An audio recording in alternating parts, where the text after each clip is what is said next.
this is the Purifying Flame Mine Sabo that I used for my first Awakener kill. This is just my current gear as I have it, current damage numbers, all that. Also, just some things that I'm going to talk about because they're interesting, they might be a little different. The first one of those interesting and a little different things is over here. I am using a Brutal Restraint Deshred, which gives me Wind Dancer on Chaos Inoculation, which I do have allocated on my character. The only reason I do not have it allocated in Path of Building is because that messes up this. It thinks I only have 1 life because it does not know this is not CI. So what this does is it gives you 40% less chance to evade if you haven't been hit recently, or sorry, less evasion rating if you haven't been hit recently. Very important difference, which I'll explain in a moment. And 20% less damage taken, which is kind of fortify at this point if you haven't been hit recently. Reason the fact that its evasion rating matters is I have about 1300 evasion rating, which is very little. My chance to evade is 52%, which comes from a little bit of evasion rating, kind of boosted by Silent Step, and a lot from the blind from Born in the Shadows. This gives me a decent line of defense against melee attackers. The other interesting thing I'm using is this Thread of Hope, which is really hard to calculate.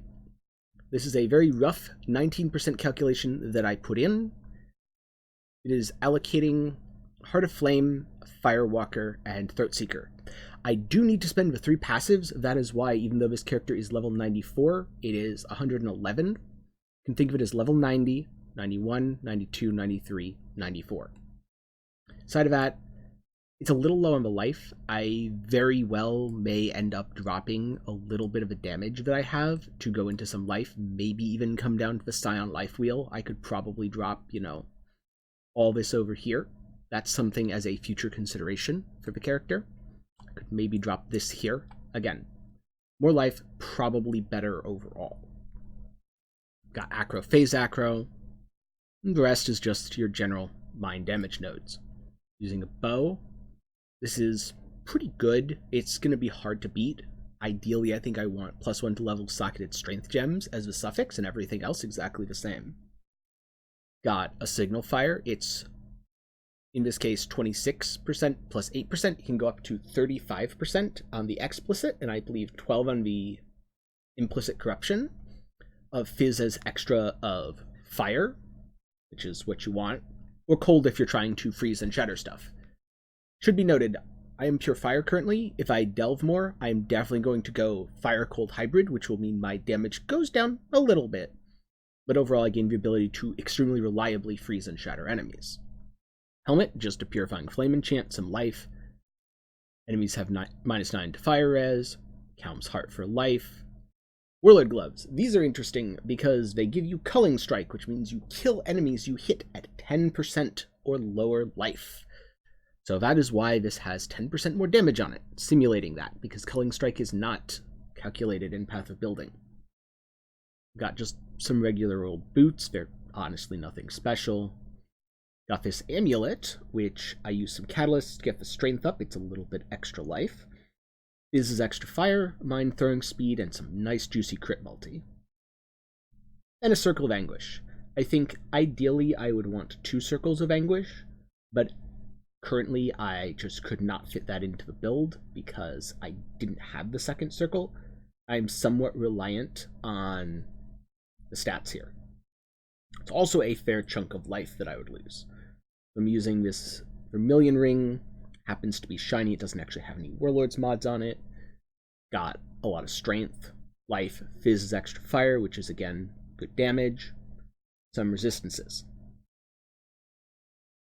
Then I've got just regular old defensive Stygian Vice.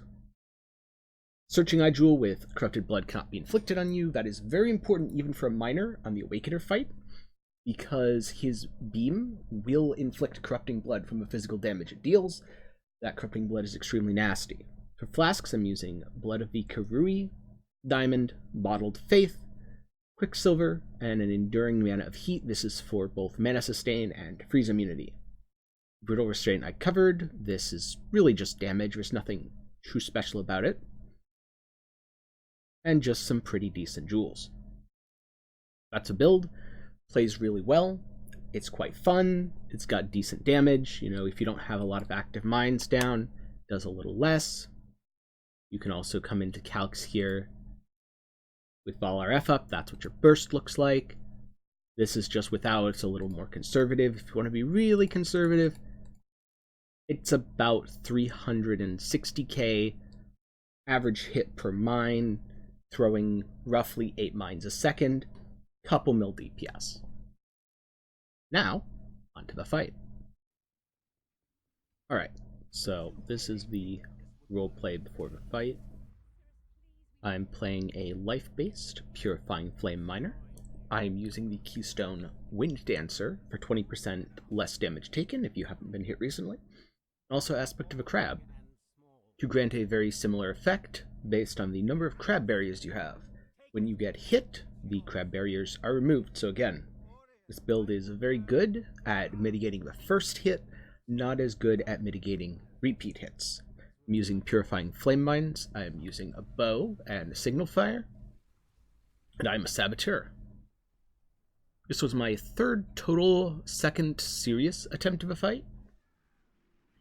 Just come over here, kind of skirt the storms, run under him to begin the encounter.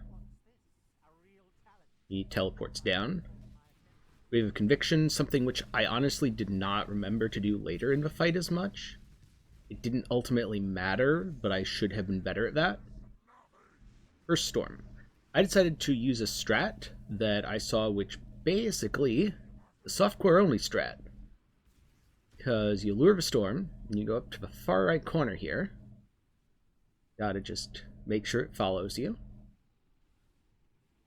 Get it as far up in this corner, away from the entrance, as you possibly can. This is why I kind of do that, and then I die. I probably should have waited for it to move into the corner a little more. That storm should stay there the entire time, which means that's one less storm you have to position around. Again, this is a softcore strat. Don't do this on hardcore. You do this on hardcore, you kinda don't get another shot. I don't think it's the perfect strat, it's just something that I did because I'm still learning the fight. Now I start it, since the storm phase is over. I wave Conviction him, again, to get that nice exposure. You can dodge those projectiles, it's a left-right pattern. I chose not to, I chose to just nuke him. You can see there I had my crab barriers, I had my Wind Dancer, I tanked the beam. Now here's where I make a mistake. I stood far too far to the right here. I should not have done this. You'll see what I'm supposed to do is I'm supposed to be really close to the storm, but I don't lure it far enough. And so I decided, okay, I'm going to reposition it because I can't have it blocking my way to the entrance. I could have created something really bad if I had died here. Because I'm luring it, I'm getting real close, I'm taking a lot of damage, healing myself because I kind of forgot the Soul of Rislatha, a little bit of a mistake. Again, I am still practicing this fight, and I definitely need more practice. That storm is now out of the way, but it could cause problems later. Take another beam hit, as you can see, as long as I'm only taking one hit, not too big of a deal.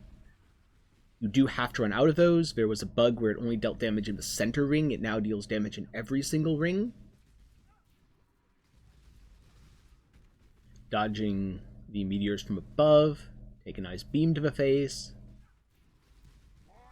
And storm number 3. A couple strats here. I, again, was trying to lure it to the right, which I do feel was a mistake. In hindsight, I think I should have lured it to the bottom or bottom left of the arena by the stairs. I'm just throwing some mines to get my life up, proc that regen. However, I do successfully lure it away and make myself a little spot here. Less space than I probably would like. And again, run under him, proc the fight.